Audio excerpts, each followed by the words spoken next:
Labas, Neringa. Kaip gera tave čia matyti. Ypatingai gera žinant, kad šiandien turėjai tikrai ypatingų iššūkių. Ir vakar, ir šiandien apskritai gyvenime turėjai pakankamai daug priežasčių, kodėl čia nesudalyvauti. Kodėl pamaitinti protą ir sakyti, ne, jau tu tikrai negali ten sudalyvauti, tu ten neverta, nepakankama, ten dar visokių kitokių dalykų, bet nepaisant to, tu tiesiog vis tiek atvažiavai. Nes aš taip suprantu, kad matai tame prasmę. Matai tame naudą, galbūt netgi kažkokį asmeninį augimą, nes Neringai tai yra pirmas kartas, Neringa pirmą kartą dalyvauja podcast'e ir tai yra normalu, kad širdutė virpa. Aš suprantu tave puikiai ir tai yra labai labai normalu, bet kaip ir sakau, tu galėjai pasakyti ne, arba tu gali su to pačia virpančia širdute sakyti, aš tai padarysiu ir man tai pavyks. Ir pamatysit, viskas pavyks, net nebijotinai taip. Tai ačiū tau labai, kad tu čia esi. Ir pirmiausia, noriu tavęs paklausti tokį pirmą patį klausimą. Kaip mes iš vis susipažinom? Gal tu man gali priminti mūsų istoriją, nes paskui seks klausimas, o iš kur tu žinai Mosnine prekės ženklą? Tai kaip mūdį susipažinom? Pati pradžia, tai buvo labai be galo keista, nes dažniausiai mes susipažįstam žmonės ir žinom, kad jie kažkieno pažįstam, dar kažką. Per bičiulius pažįstamus. Per bendrus pažįstamus, bendrus draugus. O tu atėjai mano gyvenim tiesiog šališka. Šališka. Pradžioje gal kaip fotografė. Taip. Bet tu pas mane fotosesijas neturėjai. Tiesiog nepažinai. Aš tiesiog planavau tą fotosesiją turėti, bet tiesiog būdavo irgi milijonai pasiteisinimų, kaip ir visur. Tai tiesiog matyt, aš pribrendau ir atėjo laikas, kai reikėjo man tavęs kaip fotografas. Ir fotosesijos metu aš gavau ne tik nuotraukas gražias, bet ir tą ryšį su tavim. Tu apie tą terapiją kalbėjai, ne? Kur tu ašarojai, kur ten skleidėsi tavo... Wow, geras, tikrai. Ir tie visi tavo iššūkiai man duoti, kad apie voice sukūrimą, apie... Papasakok šitą istoriją. Papasakok. Labai gražiai neturi istoriją apie tai, kad niekada gyvenime nebuvai dariusi voice. Žinote, ne tie, kur padarai voice ir tam ir gali kalbėti vietoj to, kad rašytum žinutę, ne? Ir aš tau mečiau iššūkį. Sakau, nedraugausiu su tavim daugiau, jeigu to nepadarys, nejuokauju. Jo, čia iššūkis buvo toks, kad tiesiog mes kiekvienas turim savo vidinių tų trūkumų ir įsivaizduojam, kad balsas negražus, kad kalba nerišli, kad mes neturim ką pasakyti ar kažką dar panašaus. Čia mūsų tiesiog buvo baubai ir nepakankama. Bet tu tiesiog man davėjai iššūkį 21 dienos, kad tiesiog aš turiu tau pasakyti, įrašyti voice pranešimą, balsų pranešimą ir tiesiog tai galėjo būti apie dieną, apie knygą, apie nuotaiką ir visą kitą. Buvo labai nedrąsu, kaip ir šiandien, lygiai taip pat ir rankos drebėjo ir balsas drebėjo ir jaučiau tą diskomfortą, kad reikia padaryti ir įsipareigojimą. Turėjai įsipareigojimą prieš mane, prieš save, kad tu vis tiek tai padarysi? Taip, ir aš vis tiek turėsiu padaryti tai, nes vis tiek mano vidus vedė ir žinojau, kad aš noriu to padaryti. Žinojai tą savo, kodėl tau to reikia, ne? Taip, kodėl man to reikia. Ir tiesiog vieną dieną padariau, antrą dieną padariau ir sulig kiekvieną... apie pirmą kartą, aš taip noriu išgirsti tą, ką aš žinau, bet labai graži istorija, aš noriu, kad mes ją įamžintumėm šito projekto metu. Kaip tu darai, kaip tu atidėliojai tą dieną padaryti pirmą įrašą ir kaip tu vis tiek paskui pasiryžai ir pasakei, paimsiu ir padarysiu. Taip, aš atidėliojau iki pat vidurnakčio, kur jau nuo pat ryto buvau pasižadėjus, kad įrašysiu tą balsų pranešimą ir dėlsiau iki pat vidurnakčio ir tiesiog vos ne su tais dūžiais, aš nuėjusi į katilinę, kad nieks negirdėtų, neduok Dieve, mano balsą ir to įsipareigojimą, mano tau išsiųsti voice. Atsisėdau ant kaladės ir tiesiog galvoju, aš turiu padaryti, nes jeigu aš to nepadarysiu, aš niekada gyvenim taip nepadarysiu ir aš neišdrįsiu, ir aš niekada niekam, ne tik tau neišdrįstu to voice įrašyti. Ir tiesiog atsisėdau ant kaladės, ūkiškai, buitiškai, atsisėdau ir sakau, Aurelija, aš tau rašau voice, nes aš noriu augti, aš noriu keistis, aš noriu tobulėti ir eiti į priekį, o ne būti tame taške, kuriam aš galiu ir sunykti kaip asmenybė, ne? Tai tiesiog išsiunčiau tą voice ir aš dabar dreba krūtinė ir atrodo ir ašaros ir visa kita. Ir tu supranti, kiek tokie maži žingsniai gali padaryti daug tavo ateities, ne, bet irgi visiems žingsniam. Ir kiekvienai palinkėčiau perlipti per tą slenkstę, ne? Tą negaliu. Taip, negaliu, ten pasiteisinimų ir visokių baimių, nes mes daug jų turim iš tikrųjų begalės.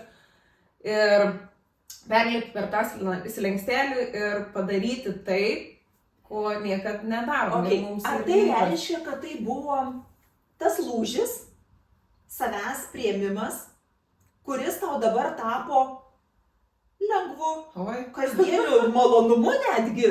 Ta prasme, tu dabar versle savo naudoji voice'us? Taip, ir čia tiesiog nemalonumas Aurelijai ir patapęs, bet tiesiog aš daug supaprastinau savo gyvenimą ir kasdienybę, nes tiesiog tu dabar įsėdi į mašiną ir tu gali atvoisinti žmonėm ir rašyti balso tos pranešimus, užuot tu ten nesustojus stotelį ir atrašyti. Tai čia yra didžiulė pažanga ir sakau, didžiulis pliusas, kai tu sau gali suteikti paprastesnę kasdienybę. Aš asmeniškai voice'uose, žinai, dar ką atradau, kad kai aš pakalbu arba kai man pakalba, aš tada pažįstu žmogų. Jo. Aš girdžiu jo nuotaiką, aš girdžiu galbūt antrą planą, kas irgi yra labai faina, pavyzdžiui, kai tu man kažką voicinai, atsimeni, kalba ten Džiugas kažką tai, ne?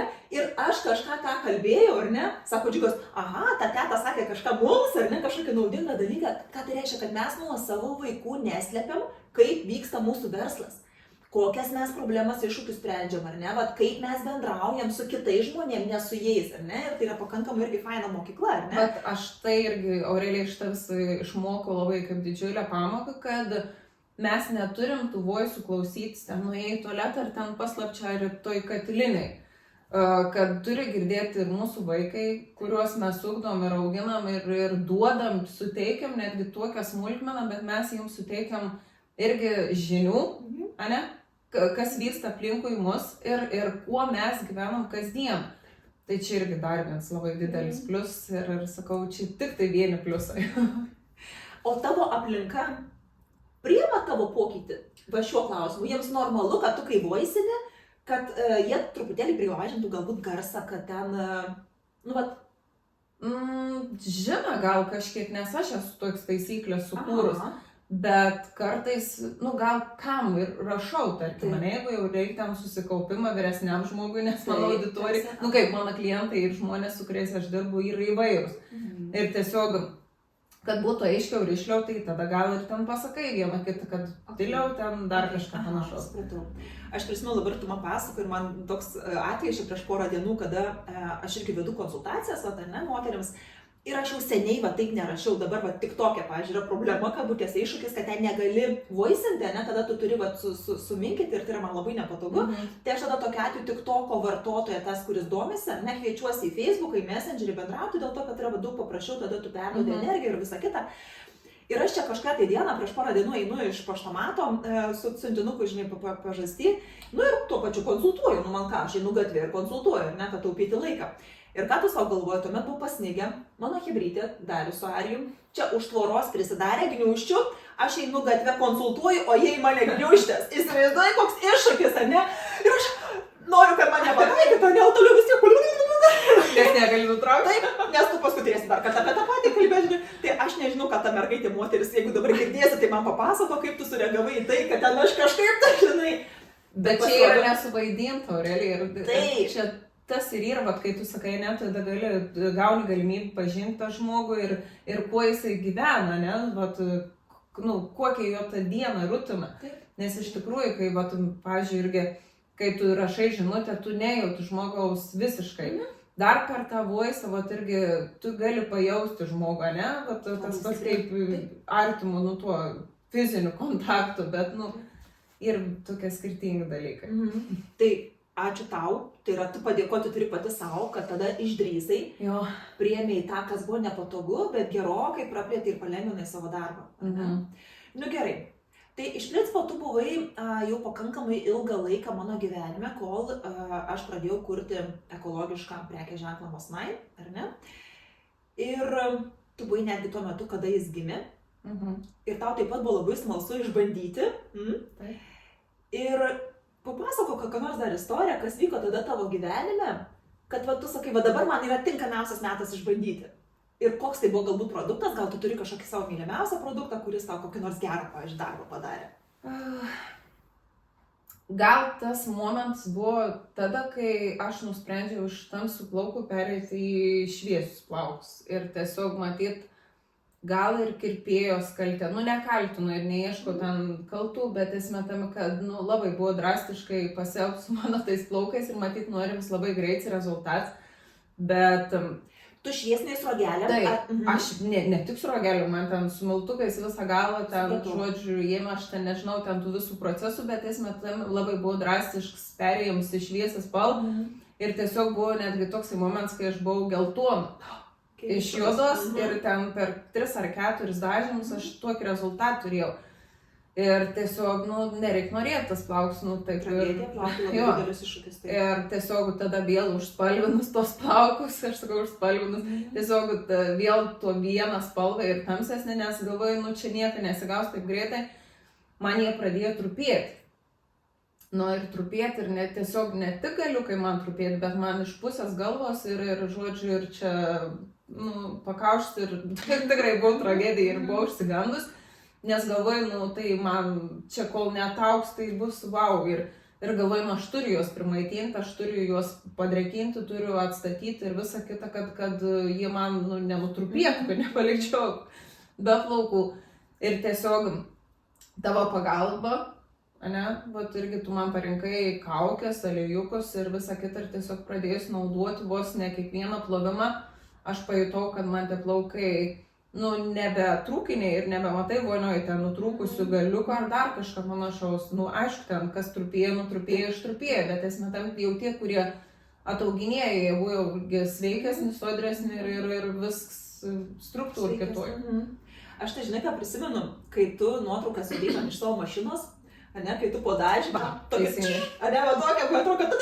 elektra nukriesta, ar ne? Tai čia buvo irgi vienas iš variantų, kai tiesiog irgi jau buvau užsitonavus, ten irgi dar kirpėjo, kitą man sako, tai gal dar pabandykim ten su rogeliu vienu kitą įmesti ir matyti irgi dar labiau užsausintą plauką ir tiesiog irgi išplovė ten sutvarkė, jau turėčiau grįžti gražiai ir ledinę iš tos kirpyklos, o grįžau, jau mašina aš prie striukės prisiliesiu, jau jaučiu man toksai kultinys ant galvos ir žinok, ir tada pajaučiau, ką reiškia, kai tu pakeiti priemonės, kirpykloje po procedūrų, kai išplauni su kitom priemonėm ir kad tas elektrinimas, jisai niekur nedinga, jisai kaip tik atsirado ir vėl grįžau prie savo priemonę, prie tavo priemonę, kaukių, irgi užsidėjom aliejuką, aš jaučiu vėl, man tie plaukai, jokių tų putimas jau nebelika ir jokių įsielektrinimų.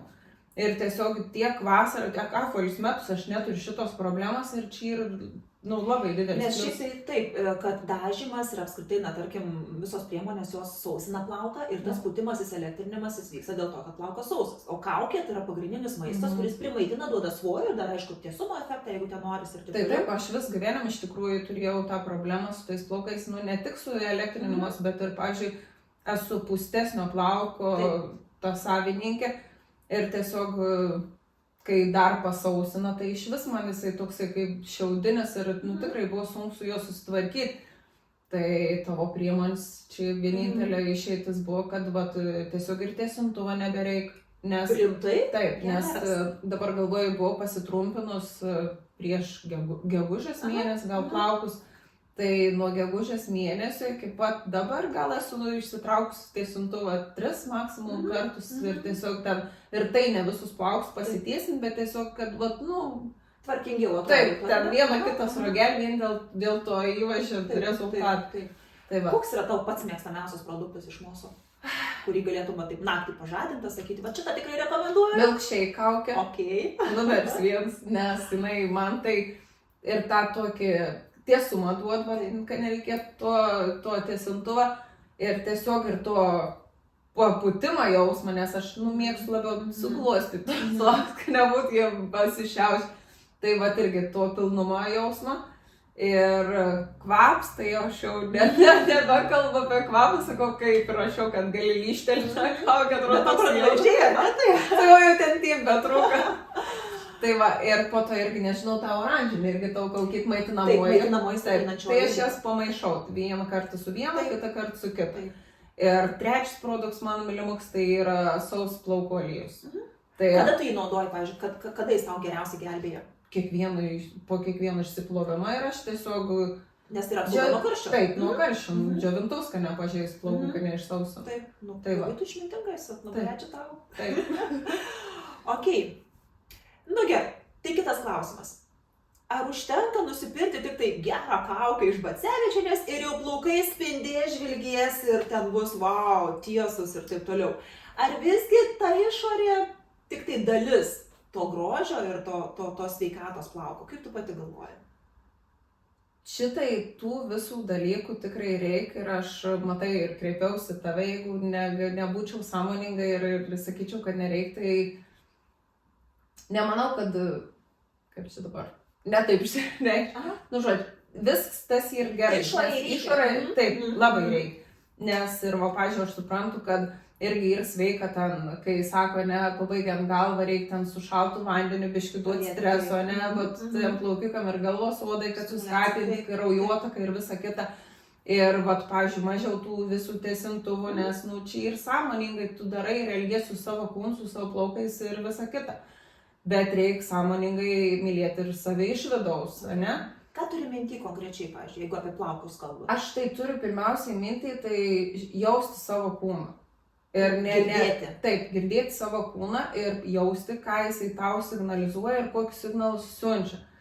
Ir ten, aš nesakau, kad pirmiausiai ten pulti, pirkti papildus ten plaukam, nagam, ragam, bet jeigu tu jauti, kad tau yra prastai su žarnynu, tau yra prastai su hormoninė sistema ten, arba, pavyzdžiui, su kraujo tyrimais, tarkim, ne, ten feritinas, hemoglobinas, ten visi kiti, ten irgi, va, tokie, nu, kartais mes ir kai pasiekam palei tyrimus, vis tiek tu supranti, kad, nu, nėra gerai.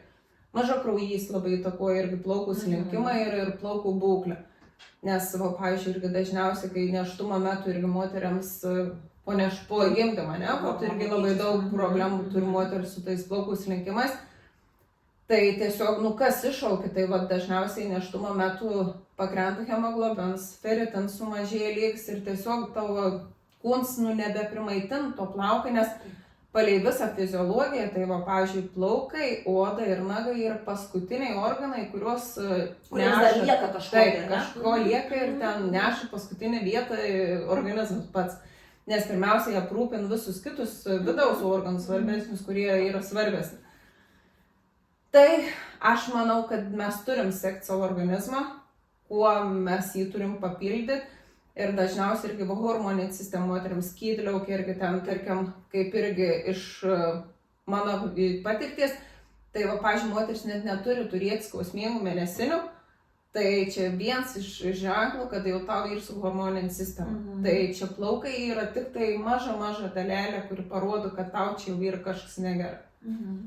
Tai. Ir tada tokiu atveju kaip sprendimas galėtų būti tiesiog mitybos kažkokie pokyčiai, ar ne, arba primaitinimas, vadinkime. Primaitinimas irgi, vas sakau, ir, pavyzdžiui, ir mitybą susižiūrėti, ne, daugiau ten, vat, irgi ląstelienos, daugiau daržovių, vaisių, ten, vat, visokių tokių, nes irgi dabar tiesiog iš savo patirties galiu pasidalinti, turiu neseniai pagimdžiusią mamą ir jinai tiesiog, vat, pradėjo irgi daugiau įvesti tų kokteilių visokių ten irgi pamaišytų, aišku, ten jinai dadeda skaidulų, ten baltyminių visokių ten, irgi aišku, cinką naudoja ir visus tuos va tokius produktus, bet esmė tam, kad jinai kokį rezultatą turi, tai tiesiog čia, jei buvo toks išretiems plaukų, ir jinai man dabar atsiuntė nuotrauką, 3 mėnesiai praėjo ir jai tiesiog suvešėja, subujuoja. Ir dėl ko? Todėl, kad jinai susijęs savo mitybą, sportuoti pradėjo.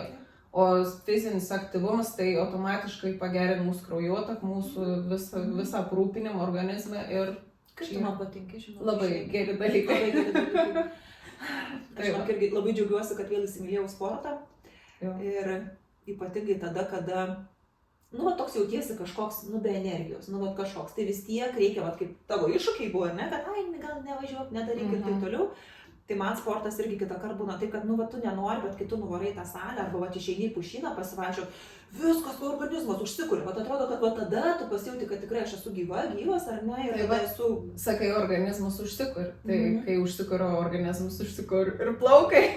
Nes, nu, viskas mes esam vientisa sistema, vientis kūnas, nu, nėra vien tik plaukai, kai irgi dažnai klientai ateina ir sako, man reikia tik tai plaukam, nagam ir odai vitaminų. Aš kaip tik dabar tavęs norėjau klausti. Nu, pavyzdžiui, ar ne, kad, nu, va, man ten kažkas su plaukais nedžiugina, tai gal tu turi man kokį trejetą pasakyti, kad, va, tą naudok ir va, čia tau pasitaisys būklė. Tai tu man neatsakysi iš tą klausimą?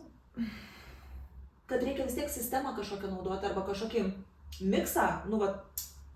Nebūtinai miksas, bet vėl aš irgi turiu pasikartuoti, kad tiesiog... Aš įsivaizduoju situaciją, ne, aš esu tavo klientė, labas neringa, man, nežinau, kas slenka tebūnė, ne, nu, bet man slenka plaukai, ką tu man patartum daryti?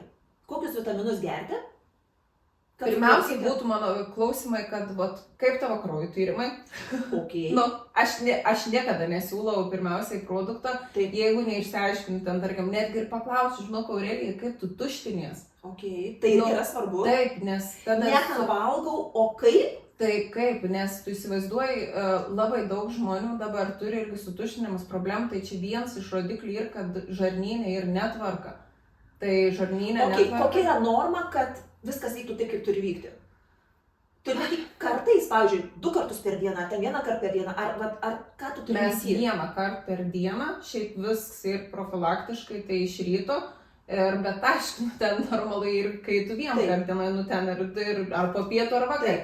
Bet esmė tam, kad vat irgi kiti žmonės ir po 5 ir po 6 dienas nesituština ir čia yra, tai kaip tu neturėsi problemų plaukuose, ten kituose organų, taip, kitur, nes, nu, tu įsivaizduoji, jau ten viskas ir sutrikę.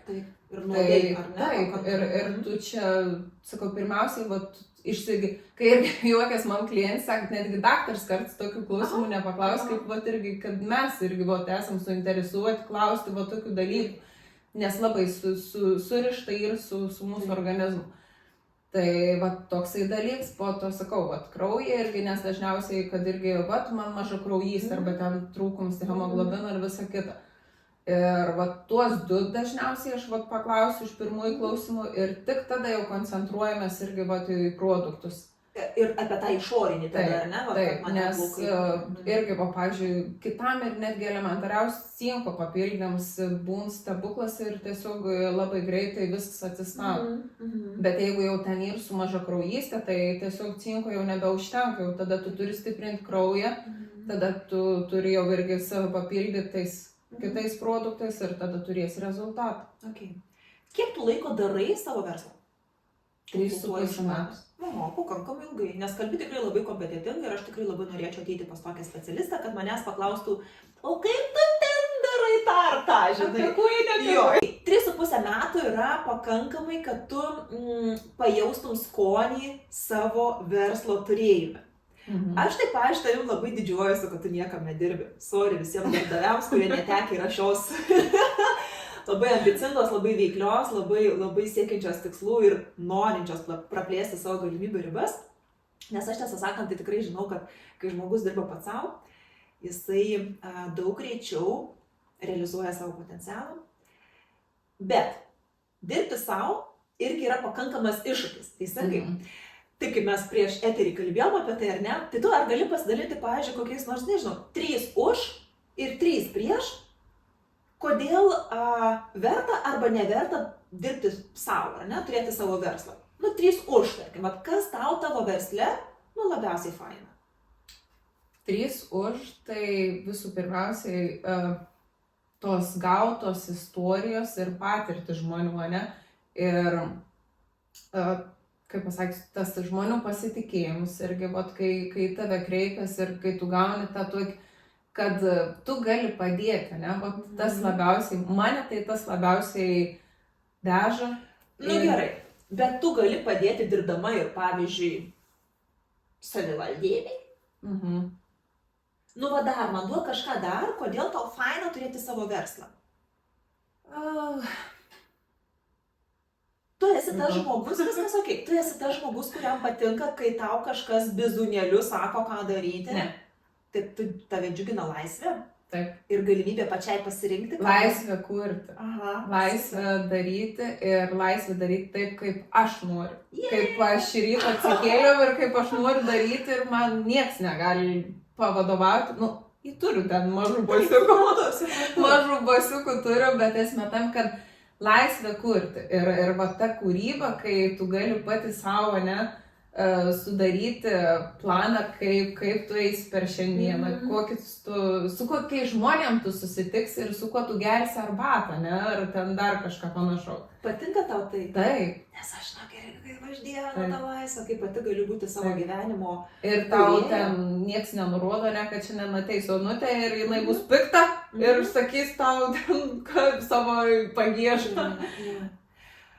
Aš iš tiesų prisimenu dar savo tokios patirtis iš savo praeitų darbų ir kas mane labai džiugina dabar, kai aš turiu irgi savo verslus, kad aš dirbu viena, be kolektyvo. Aš žiauriai myliu žmonės, nu nerealiai myliu žmonės, viską atiduočiau, ypatingai dėl moterų, bet kaip aš negalėčiau sėdėti dar čia su trijom. Su trim ir ten derintis, va, man irgi ta pati laisvė patinka, ne, kai nereikia derintis, ką tu gali tuo metu padaryti, ko negali. Čia biški muzika nori klausai, nori vat smilkalą užsidėti, užsidegu smilkalą, nori šiandien out, o ten šinu, žinai, pasivaikščioti vidury dienos, jeigu man taip norisi, žinai. Ant minusų atrandi visame tame, vat, kai tu esi savo bosas. Gal tiek pasakyti ne, ne? Vat kai tu sulauki ne tik žmonių, bet ir aplamai, tarkim, ir aplinkos, vat irgi ne, tai tada stipriausiai išmuš tave iš vėžių ir tiesiog tada gal biški nukrenti, bet esmė tam, kai tu suvoki, kad čia tiesiog tave išbando, ant kiek tu esi stiprus ir ant kiek tu moki atsistoti ant kojų ir žinoti viduj, ką tu neši žmonėm. Tai čia yra, nu, toksai gal sunkiausia periodas, bet ir tuo pačiu ir suteikiant labai daug stiprybės pačiam ir išsitiesti ir visą kitą. Nu geriau, tu šiandien, pavyzdžiui, gauni? Ne. Šiandien? Nu, va, taip? Taip, gaunu, ne. Kaip tu šiandien reaguoji po 3,5 metų patirties gavimo, ne? Kaip tu šiandien reaguoji, kai tau pasako, ne, ačiū, nedomina. Einu kitur. Kodėl tu išmintinga? Tu gal skaitai kokias nors knygas? Bet dabar pradėjau skaityti. O, tai apskaitai tas kitas klausimas turbūt ir būtų apie tai, kiek tavo gyvenime užima knygos, ar tu jau nuo vaikystės, pavyzdžiui, jas mėgsti ir skaitai ir tokia išmintinga gimėjai, ar visgi tai yra tiesiog kažkoks tai periodas gyvenime. Aš net mokykloje Altorių šešėliaus neperskaičiau. Aš iš net nežinau, kaip jin atrodo. Bet dabar norėčiau perskaityti. Dabar. Ir esmė tam, kad aš irgi, pavyzdžiui, nebuvau skaitytojų knygų, aš iš vis, Ir tiesiog matyt, kai tu pradedi sąmoningėti ir kai atėjau į šią veiklą savo irgi, kurią užsiimu. Taip, ir tiesiog gal pradėjau skaityti, vedama tuo, kad man įdomu, kas iš kur, kaip vyks, va tie tokie medicininiai, ne medicininiai, bet va tie anatominiai dalykai, kad žmogaus vidus. Ir tiesiog va tą pradėdama skaityti, nes iš tikrųjų mano viena iš pirmųjų knygų, kurią aš nusipirkau, tai buvo Aš ir mano kūnas, kažkas panašaus, va tuoj. Ir tiesiog va pradėjau skaityti, dar atsimenu irgi vaikai atsivertę knygą, mamyt, sako, apie ką tu čia skaitai? Ir kaip paaiškinti turbūt. Taip, nei paaiškinti ir atrodo, bet ir esmė tam, kad ir aš buvau vedina nuo pat mokyklos, nes man labai patiko biologija ir tas. Ir prasidėjo mano tas skaitėms, bet per laiką, kai pradėjau aš pati sąmoningėti, kai pradėjau irgi suprasti, kad apie tą vidinį davimą, kad tu jeigu čia būsi tuščia ir tu negalėsi kitą įkvėpti, irgi, kaip pasakysiu, jam kažko duoti, tai tu irgi. Tai pradėjau irgi domėtis apie tas saviugdos knygas, bet irgi Pirkti labai daug prisipirkau, bet skaitymą įprotis man atsirado ganėtinai nesenai, gal kokie metai laiko ir tiesiog skaitau dabar, tikrai dabar jau su malonumu. Pradžioj man buvo taip, kad tiesiog skaitau, kad užsidėti varnelį, pliusiuką. O dabar tai jaučiu, kad jau skaitydama jaučiu malonumą. Ar turi kažkokią tai knygą, ką norėtum parekomenduoti, kad kiekvienose namuose tikrai šitą knyga turi būti? Jeigu iš savo srities darbo, su kuo aš dirbu, tai Tavo kūnas sako, mylėk save. Tu perskaitai mano mintis, nes tavo dėka ta knyga atsirado pas mane namuose ir aš kiekvieną dieną vis randu, ką pažiūrėti. Tai vat, ir tiesiog aš irgi, kai atėjau į šią savo kompaniją, vat, irgi tą savo verslą, tai tiesiog viena iš pirmųjų knygų buvo man pasiūlyta irgi skaityti ir turėti, tiesiog net neskaityti, tu ten tiesiog atsiverti turinį. Tada kada reikia, ar ne? Taip, atsiverti turinį, tu randi ten... Papasakok apie ką tai yra, vat, ir, kai yra problema, ne kažkokia tau arba tavo klientams, artimiesiams. Skauda galva, skauda gerklę, ten tarkim, ne, tu atsiverti turinį, susirandi galvos skausmas. Taip. Ten toks ir toks puslapis, tu atsiverti tą puslapį ir tiesiog tu ten puslapis, ne, ten yra ir informacijos ir tu perskaitai.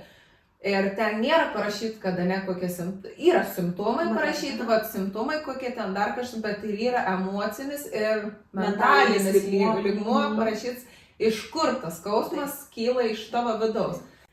Ir dar vienos klientės irgi moters labai geras buvo toks sujaudinantis pavyzdys, kad pavyzdžiui sako, mano vaikai nuolatos serga.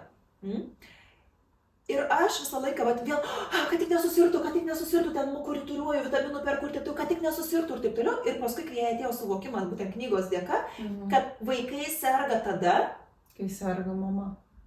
Irgi, bet vaikai serga tada, kada jiems labiausiai trūksta mamos laiko, dėmesio, rūpesčio ir jie tarsi specialiai suserga, nes tada mama meta visus savo darbus. Ir šiurpai dabar man eina, girdi mane, ne? Labai jautru, bet jeigu mama būtų pakankamai sąmoninga, jinai vaikams skirtų pakankamai kokybiško laiko ir tada, kada jie būna sveiki. Ir tai nereiškia, kad tu kiekvieną dieną ten turi būti super mama ir tu atsidavus ir visa kita. Tiesiog, kai turi būti savaitė, ne, tu apsibrėži savaitę ir, tarkim, tu duok, kad ir pusdienę, ne, kokybiško laiko, visas ir išneš tave į tą... Ir tavo vaikas neserga. Taip, tą laimę ir vaikai pajauč tą ir tiesiog čia yra labai labai stiprus dalykai ir kaip tu sakai, ne, kūnų šiurpai eina ir kai tu suvoki tos dalykus, tai ir kai nebeprogramuoji, kad kai jie nesirgtų, visą tą nesuprant, žodžiu, ne. Labai gera žinutė, teisingai, labai gera žinutė. Tikrai labai išmintingai, tu čia kalbi, man patinka ir atrodo, kad norėtų... Skaitau daug. Norėtųsi tęsti ir gal paskutinis klausimas tada, gerai? Kas tavo manymu yra tavo gyvenime vis dar pats protingiausias žmogus? Geras klausimas, ne? Kai gavau iš juos šitą klausimą, iš tavęs Aurelija, tai tiesiog pasimečiau.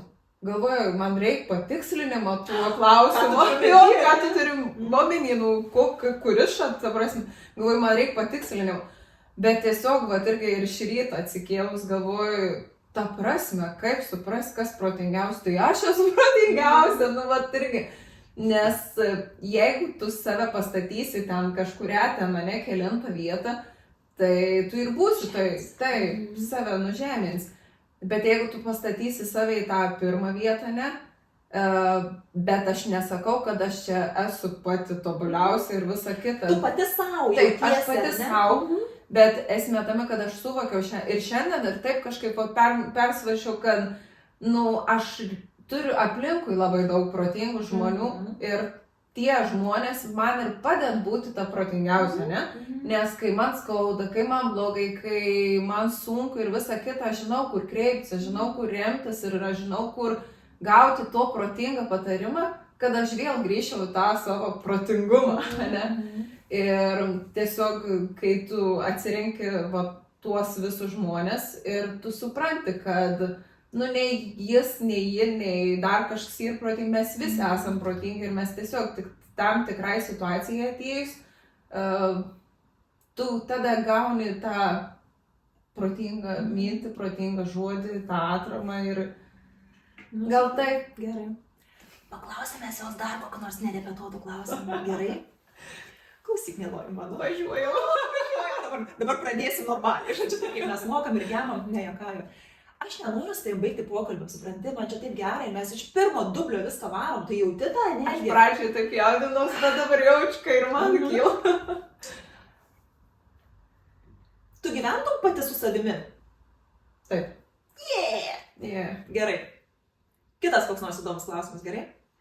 Jeigu galėčiau tau suorganizuoti pasimatymą su bet kuo pasaulyje, turi kokį nors žmogų, kuris yra tau labai stiprus autoritetas ir tu norėtum su juo išgerti kavos? Per sunkus. Per sunkus. Nėra tokio žmogaus. Nu, bet, okei, galbūt ne tokio. Bet dabar, šią akimirką, jeigu užsimerkia akis, atimi visus save ribojančius įsitikinimus, laikas, erdvė, vieta, nu bet kas, ar ne? Su kuo dabar tavo širdutė sakytų, noriu susitikti, noriu apsikabinti, nu va taip dabar man būtų geras tuo žmogum, noriu išgerti kavos, noriu pasikalbėti, noriu išgirsti, nu va. Galiu rinkti save. Gali rinktis ir save. Jo, gal pirmiausiai save, nes ir dabar šiai dienai aš esu labai į savį susikoncentravus ir visa kita ir tiesiog... Giedriau, sorry. Jis žinau, apie tave pasakys, nu bet antra vieta irgi premija. Gerai, atsiprašau. Jo, tai sakau, į save pirmiausiai, nes, nu, vat, matyt dabar toksai yra laiks, kai auginu aš save, ne? Kai auginu save ir tiesiog, nu gal taip, nu nežinau, čia tikrai neplanuots klausimas ir labai pasimečiau. O tu šiaip skiri laiko savo? Va, čia yra skaudus momentas, nes dažniausiai aš save išduodu. Tai va, dėl to gal ir rinkčiau save. Aš apie tai sakau taip, nes tas atsakymas man iš karto sufleruoja tai, kad tu neleidi savo. Pavyzdžiui, dabar aš norėčiau leisti savo susitikti su savimi, pasidarau puodelį arbatos ir išjungiu telefonus, patraukiu visas knygas ir neplautas grindis ar indus. Ir tiesiog klausiu savęs, kaip aš jaučiuosi. Tai ties šiuo irgi klausimu, tai va taip ir yra, kad šiai dienai, nu ne šiai dienai, gal pusmečio, ne, va irgi labai stengiuosi irgi per dieną jausti save ir paklausti, ko tu dabar norėtum, ne, savęs. Kaip tu tai darai, pažiūrėt, kaip tu darai tą praktiką? O dievai. Nu tai taip ir yra, ne, va dažniausiai koks indus ten plaunė, ne, ir taip, žinai, taip jau, taip kyla iš vidaus kažkas toksai gniaužiančio. Ir aš tada jau suprantu, kai jau gaunu signalą, taip, kad aš gaunu jau signalą iš savo vidaus, kad, nu, netenkinu manęs dabar tas indų plovimas, nes kitą kartą plauni tuos indus, tu jauti malonumą, ne, nu, čia viskas ir gerai. Bet o kitais kartais tu jauti, kad tave dirgint, kad kažkas jau kyla ir galvoji, nu, aš noriu eiti dabar pasivaikščioti mišką, ne, ir tada toksai ir atsirand, kad, vat, aha, čia jau reikia pažiūrėti, pasiimti, čia tratata, aš neturiu laiko ir visa kita, tokie pasiteisinimai. Tai va, dažnai aš irgi su tuo labai stipriai dirbu, nes dažniausiai aš pasirenku, kad važiuoti, ne, ir ten visa kita. Savo pareigas, tada kaip prioritetą ir pirmenybę, negu... Taip, nes nors atrodo, va čia ir čia aš jau suprantu, bet vis dar kūnas eina tais rutinos, įprastais darbais ir išduodu save. Bet norėtum, kad būtų kitaip? Taip. Tai ačiū tau labai už tavo laiką, už tavo energiją. Ačiū tau. Gerai, susitiksim kitą kartą. Iki.